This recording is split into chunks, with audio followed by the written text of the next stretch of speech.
From season 4 episode 2 आ चुका है और अगर आपने वो एपिसोड अभी तक नहीं देखा तो प्लीज वो एपिसोड पहले देख लो, उसके बाद ये वीडियो देखना, क्योंकि इस वीडियो के अंदर पूरी तरह स्पॉयलर्स के साथ बात होने वाली है। हम डिस्कस करने वाले हैं कि क्या क्या अच्छी चीजें हमें दिखाई गई है, क्या हम स्पेकुलेशंस लगा सकते हैं आगे आने वाले एपिसोड्स में, और ओवरऑल अब तक जितनी भी स्टोरी दिखाई गई है 4 सीजन में, क्या ये वर्थ इट है। क्योंकि अगर पर्सनली आप लोग मेरे को पूछो तो भाई मुझे बहुत ज्यादा मजा आ रहा है, और अब तक मतलब जितना भी दिखाया गया ना, ऐसा एक बार भी नहीं लगा कि कुछ भी इलॉजिकल हो, और ये एक रीजन की वजह से नहीं लग रहा। रीजन सिर्फ यही है कि फ्रॉम के जो प्रोड्यूसर्स है उन्होंने लॉस्ट सीरीज भी प्रोड्यूस कर रखी है, और लॉस्ट के बारे में क्यों बात करनी जरूरी है ये मैं आपको लास्ट में बताऊंगा। बिल्कुल उससे पहले हम इस एपिसोड के बारे में बात कर लेते हैं। तो एपिसोड में जो हमें एक सबसे बड़ा शॉकिंग सीन हमें देखने को मिला वो था जिम का। पहले तो उन्होंने जो दिखाया कि बोरी में से खून गिर रहा है, तो वहां पे ऐसा लग रहा था कि इसके अंदर तो नहीं होगा वो, और जैसे ही आगे जाके ईथन और जूली को जिम की बॉडी दिखती है, जिस तरह से खुली हुई है उसकी बॉडी, हड्डियां बाहर निकली हुई है, भाई वो सीन देखने वाला था। अब इस सीन से हमें एक चीज बिल्कुल कंफर्म हो जाती है कि फ्रॉम सीरीज के अंदर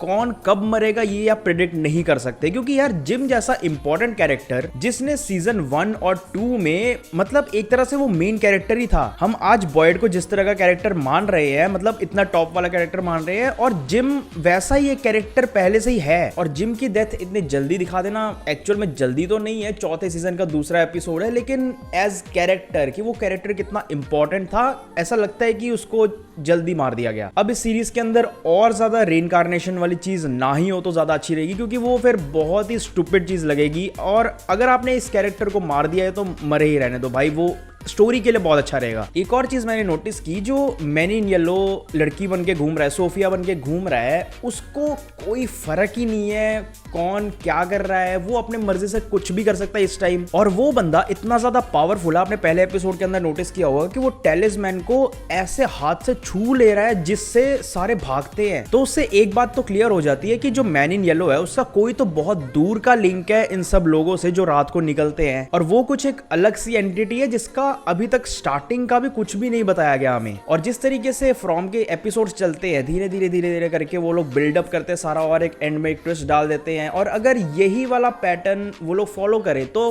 5वां नहीं बल्कि 6ठा सीजन भी आ सकता है इसका। क्योंकि मैन इन येलो के बारे में अभी भी बहुत कुछ बताना बाकी है, उसके बारे में कुछ भी नहीं ना पता हमें। इस एपिसोड के अंदर ज्यादा कुछ नहीं था बताने के लिए, लेकिन 1-2 सीन्स ऐसे थे जो बहुत कुछ बता देते हैं आगे आने वाली सिचुएशंस के लिए। उसमें से एक सबसे बड़ा इंपॉर्टेंट सीन है जहां पे जूली स्टोरी वॉकिंग करती है, और स्टोरी वॉकिंग करते ही वो उस टाइमलाइन में चल जाती है जहां पे उनका पहला दिन था इस टाउन के अंदर। और आपने पहले नोटिस किया होगा कि फ्रॉम के मेकर्स ने हमें बोला था कि सीजन 4 देखने से पहले ये एपिसोड देख लेना, इसीलिए वो वाला सीन ज्यादा इंपॉर्टेंट हो जाता है, क्योंकि यार स्टोरी वॉक करके वो लोग पहले वाले दिन पे क्यों लेके गए जूली को। अब एक इंटरप्रिटेशन आ जाती है कि यार जो स्टोरी चल रही है ना, हमें लग तो रहा है कि हमें ये चीज पता लग रही है, लेकिन अभी तक भी हमें जो मेन आइडिया है इस पूरी सीरीज का उसका 10% भी नहीं पता। उस अकेले स्टोरी वॉकिंग वाले सीन में इतने ज्यादा डाउट्स आ जाते हैं कि अगर आप स्टोरी वॉक कर भी रहे हो तो जो वो लोग हैं जो रात को निकलते हैं वो जूली को कैसे देख पा रहे हैं। स्टोरी वॉक करके जूली उसी टाइमलाइन में क्यों गई, क्योंकि वो स्टोरी वॉक करके आगे अपने फादर को भी बचाने जाती है। एक्चुअल में ये अपने फादर को ही बचाने गई थी, लेकिन वो गलती से उस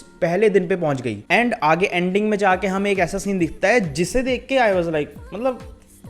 ये क्या दिखा दिया इन्होंने। फिर बाद में पता लगता है कि हाँ, ईथन जब अपने पापा से मिला जंगल के बीच में तो वो शायद उसका एक भ्रम था, लेकिन अगर हम एक दूसरे तरीके से सोचने जाए तो अगर उसका भ्रम था तो ये लेक ऑफ टीयर्स वाली क्या चीज है, क्योंकि वो चीज कभी भी शायद ईथन को नहीं बोली होगी उसके फादर ने, तो इसी सीन में क्यों बोला। अगर वो हेल्यूसिनेट भी कर रहा था तो एक ऐसी चीज कैसे बोल दी उसके फादर ने जो रियलिटी में एग्जिस्ट करती है और कभी उसने बोली भी नहीं है पास्ट में। तो अगर मैं अपने हिसाब से बोलने जाऊं तो मेरे हिसाब से तो यार वो हेल्यूसिनेशन नहीं था, जिम वहीं पे प्रेजेंट था, पता नहीं कैसे प्रेजेंट था लेकिन था, मेरे को ऐसा लग रहा है। और जिम वहां पे बोलता है कि जो तूने सपने में देखा था लेक ऑफ टीयर्स वो इसी टाउन के अंदर एग्जिस्ट करता है और तेरे को ढूंढना है। भाई ये स्टोरी जा कहां रही है, मुझे कुछ पल्ले नहीं पड़ रहा यार। एंड लोग तो ऐसी थ्योरीज निकाल रहे हैं, मैंने इंस्टाग्राम पे देखा था, और लोग बोल रहे हैं कि the man in yellow actual में ईथन ही है, और इसके कई ज्यादा प्रूफ है शो के अंदर कि ईथन ही अकेला उस लड़के को क्यों देख पा रहा था पहले सीजन के अंदर। कुछ ऐसे डायलॉग्स है जो ईथन ने वर्ड टू वर्ड बोल रखे हैं जो मैन इन येलो ने भी बोल रखे हैं। अब 2 मिनट के लिए सोचो कि ये थ्योरी सच है तो आगे होगा क्या? टाइम ट्रेवल तो एग्जिस्ट करता ही है इसमें, और मतलब अगर सोचने जाए तो ईथन बड़ा होगा, बूढ़ा होगा, और बूढ़ा होके वो काइंड ऑफ टाइम ट्रेवल करेगा प्रेजेंट में, जहां पे ईथन बच्चा ही है, और ईथन ही आगे जाके मैन इन येलो बन के अपने फादर को मारेगा। बहुत ही वाइल्ड थ्योरी है, लेकिन अगर ईथन ही द मैन इन येलो है जो बहुत सारे लोग बोल रहे हैं तो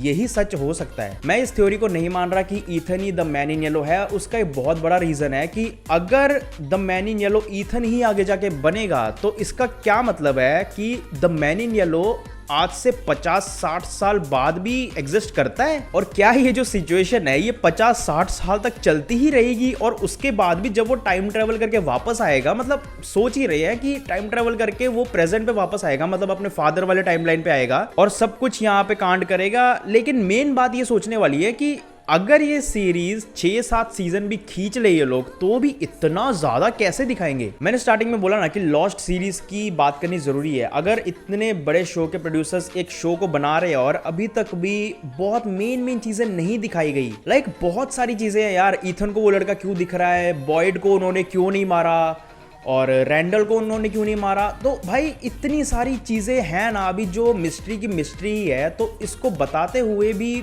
अभी बहुत कुछ खुलने वाला है। एंड आगे आने वाले सीजन में भाई कुछ तो बहुत बड़ा खुलासा होने वाला है जिसके लिए हम रेडी नहीं है। आपकी क्या क्या थ्योरीज है सेकंड एपिसोड के बाद, वो प्लीज कमेंट्स में जरूर बताना। वीडियो अगर अच्छी लगी हो तो यार चैनल को सब्सक्राइब करके बेल आइकन दबाना मत भूलना, और मैं आपको मिलता हूँ नेक्स्ट वीडियो में।